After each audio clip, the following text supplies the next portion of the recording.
भारत में बहुत सारे शिव जी के मंदिर है और हर जगह लाखों लोग 5 रुपए का भी अगर दूध चढ़ा रहे हैं तो 5 लाख रुपए का दूध नदी नालों में बह जा रहा है। तो अगर उस चीज़ को गरीबों में बांट दिया जाए, उस पैसे का अगर किसी अच्छे काम में अगर लगा दिया जाए तो वो ये वेस्ट होने से अच्छा है, मुझे ऐसा लगता है। आपका क्या राय है? आपने ये बात जो बोली है ये आपने पिक्चर देखकर बोली है। एक हाँ। पिक्चर बनी है इस पे, यस। है ना? बोली ना?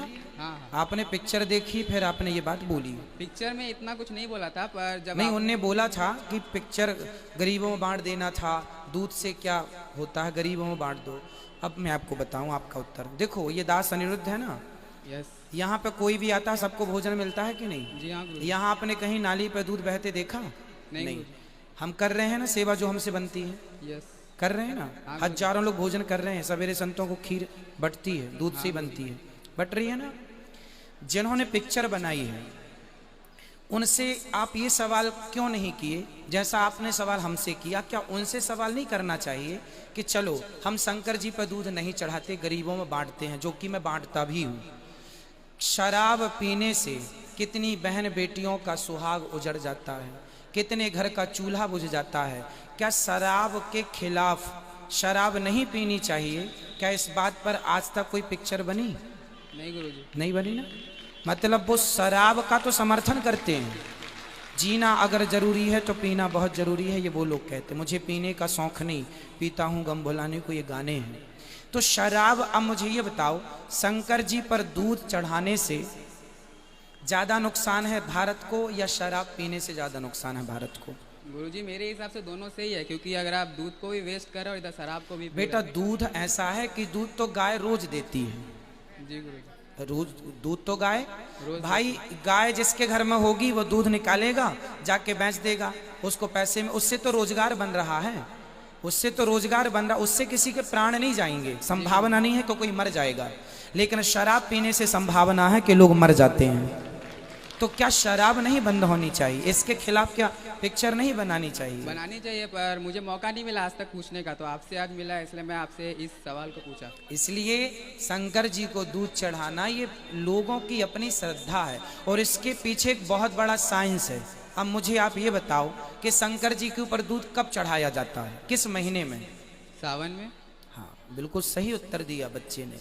सावन में शंकर जी के ऊपर दूध क्यों चढ़ाया जाता है? कभी आप इस पर रिसर्च करेंगे तो साइंटिफिक रीजन निकल के आएगा, जो उन पिक्चर बनाने वालों को, उनके बाप दादों तक को कभी पता हो नहीं सकता। साइंटिफिक रीजन ये है कि सावन के महीने में जब पानी, पहला पानी गिरता है ना, तो आपकी दादी अम्मा माँ जरूर कहती है बेटा पहला पानी है उसमें मत नहाना, क्योंकि वो पानी जहरीला है, क्योंकि सारा पॉल्यूशन ऊपर है, वो पानी पहला लेके नीचे आता है तो सारा प्रदूषण उसमें घुल जाता है।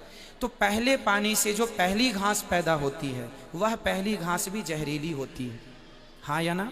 Yes sir. तो पहली घास खा करके जो गाय दूध देती है उस दूध को बहाने का कहा गया है, उसे बच्चों को ना पिलाओ, उसे ना पियो, क्योंकि वो बैक्टीरिया दूध में आ सकते हैं, इसलिए उसे शंकर जी जहर पीने वाले हैं, शंकर जी जहर पिए हैं, तो ये जहर शंकर जी पर चढ़ाया जाए, इसलिए वो दूध बहाने का कहा जाता है कि पिया ना जाए। और पहले दूध ज्यादा होता था, है ना। सावन का पहली घास का दूध नहीं पीते थे क्योंकि वो ठीक नहीं होता था स्वास्थ्य के लिए, तो वो परंपरा बन गई।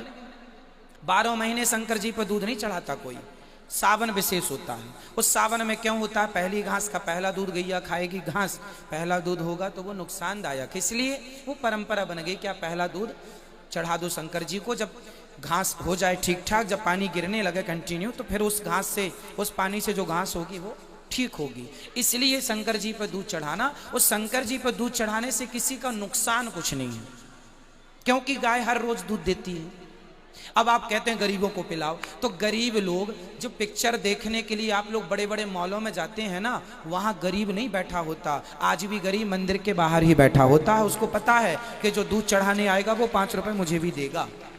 उन गरीबों को पता है वो मॉल में नहीं बैठे जाके, है ना। इसलिए उनको बोलो जो पिक्चर बनाने वाले हैं कि तुमने उस पिक्चर को बना के हजारों करोड़ कमाए हैं, उनसे पूछो कि कितने उन्होंने गरीबों में खर्च किया, कितने अन्य क्षेत्र चलाए, कितने उन्होंने हॉस्पिटल बना दिए, कितने उन्होंने कॉलेज बना दिए, क्या किया उन्होंने? कह दो, देखो मेरे भाई, सनातन धर्म को बदनाम करने के लिए आप सारी बातें कर लीजिए, लेकिन करना बड़ी बात है। कह देने को तो हम भी किसी को गाली दे सकते हैं, गाली तो देना सरल है, लेकिन जो वो खुद कह रहे हैं वो खुद करके दिखाते तो मैं मानता कि हाँ आपने किया है। कह देना तो आप भी कह दो ना, कुछ हम भी कह देते हैं, कुछ कह देना अलग है साहब, कह दीजिए आप कुछ भी, कर लेना कठिन है भैया, इसलिए करने पे विश्वास करो, कहने पे नहीं। जी गुरुजी एक लास्ट सवाल ये है कि लोग कहते हैं कि जैसे किसी के शरीर पे बूढ़ी आत्माओं का साया होता है या फिर बूढ़ी शक्ति होती है, या किसी के शरीर पे कोई भगवान प्रवेश कर जाते हैं, तो साइंटिफिक रीज़न तो ये है कि कोई एक स्किन्सोफेबिया नाम का एक बीमारी होता है, जिनको होता है उन्हीं को ऐसा लगता है कि मेरे अंदर वो आ रहा है, बट एक्चुअल में ऐसा कुछ नहीं होता है। तो आपके अकॉर्डिंग ये क्या है? साइंस की अपनी भाषा है, साइंस के बहुत सारे प्रश्न मेरे पास हैं जिनका साइंस के पास कोई उत्तर नहीं है, तो साइंस भी बहुत जगह चुप है। ठीक है, साइंस क्या है? साइंस ये है कि एक वैज्ञानिक ने जो बात कही, उससे आगे की खोज यदि दूसरे वैज्ञानिक ने कर ली तो उसकी बात को वो वैज्ञानिक काट देता है। बड़ा वैज्ञानिक छोटे वैज्ञानिक के रिसर्च को खत्म कर देता, बोले आप नहीं पहुंच पाए, हम ज्यादा जानते हैं। तो विज्ञान ही विज्ञान को काट देता है। आप जानते बहुत सारी थ्योरी हैं जिनको काट दिया गया, नकार दिया गया, आप मानते हैं इस बात को? जी गुरुजी। तो यदि विज्ञान की बात सत्य थी तो थ्योरी कट क्यों गई? पहले थी आज नहीं, क्यों? इसका मतलब है विज्ञान अंदाजे से चल रहा है। आपने कह दिया कि आकाश गंगाएं बहुत हैं, आपने कह दिया ये सब बहुत है, तो आपने किस आधार पर कह दिया? आपने तो जाके देखा नहीं, आपकी सैटेलाइट ने जितना देखा उतना कैप्चर किया, उतना आपने कह दिया। आपके कैप्चर करने से बहुत बड़ा गैलेक्सी है, समुद्र की गहराई उतनी नहीं है जितनी हम सुनते हैं, उससे ज़्यादा है, वहाँ तक वो सॉफ्टवेयर पहुँचा ही नहीं, वो चीज़ पहुँची ही नहीं, ब्लास्ट हो जाती है, इतना दबाव है नीचे। तो जितना आपने नापा है उतना आपने बताया, जबकि उससे ज़्यादा गहरा है समुद्र जितना हम जानते हैं। उसी तरह साइंस तो अपने में भी श्योर नहीं है, कंफर्म नहीं है, इसलिए साइंस की बातें हम आध्यात्म से ना जोड़ें, पर फिर भी आपने जोड़ी है तो मैं उत्तर देता हूं। रही भूत प्रेतों की बात, यदि भूत, अब बताओ पृथ्वी से सूर्य की दूरी कितनी है? नहीं पता। 14 अरब किलोमीटर लगभग, ऐसा साइंस कहता है, हम नहीं। ये बात साइंस ने कहा है। अभी एक साइंस ने कहा, कोई दूसरा वैज्ञानिक आएगा वो और सर्च करेगा, हो सकता है और बदल दे दलीलें, नहीं जी इतना नहीं इतना है। लेकिन तुलसीदास जी ने कहा, युग सहस्त्र योजन पर भानु लील्योता ही मधुर फल जानू। जो बार बार बदल जाता है ना वो झूठ होता है, जो कभी ना बदले वही सत्य होता है। और हमारे शास्त्र जो कहते हैं वो कभी बदलते नहीं है, इसलिए सत्य है। हनुमान चालीसा में लिखा है, भूत पिशाच निकट नहीं आवे, महावीर जब नाम सुना। यदि लिखा है तो फिर है इसलिए लिखा है, नहीं तो तुलसीदास जी ना लिखते। अब आप कहेंगे मैं भूत प्रेत नहीं मानता, यदि भूत प्रेत आप नहीं मानेंगे तो हनुमान चालीसा की लिखी ये बात कि भूत पिशाच क्यों लिखा? फिर तुलसीदास जी जानते हैं ना पृथ्वी से सूर्य की दूरी, तो सबसे पहले वैज्ञानिक तो तुलसीदास जी हो गए जब इनके बाप दादे पैदा नहीं हुए थे। तो फिर जब वो बता रहे हैं तो भाई किसी आधार पर कह रहे होंगे, है ना? इसलिए शास्त्र कहते हैं कि भूत प्रेत होते हैं, जो गलत काम करता है वो भूत बनता है, पर भागवत सुनने से, अच्छे काम करने से उसकी सदगति हो जाती है। धुंधकारी भूत बना था, भागवत सुन के उसकी सदगति हुई। ये बात लिखी है तो जो लिखा है मानना पड़ेगा। आज भी भूत प्रेत, आप कभी मेहंदीपुर बालाजी चले जाइए, ढेर सारे आदमी आपको रेंगते मिल जाएंगे, उल्टा सीधा लौटते मिल जाएंगे जिनको भूत लगे हैं, है ना?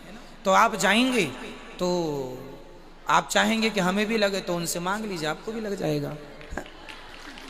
धन्यवाद गुरुजी। तो ये सब चीजें हैं इसलिए लगते हैं। जल्दी बोल।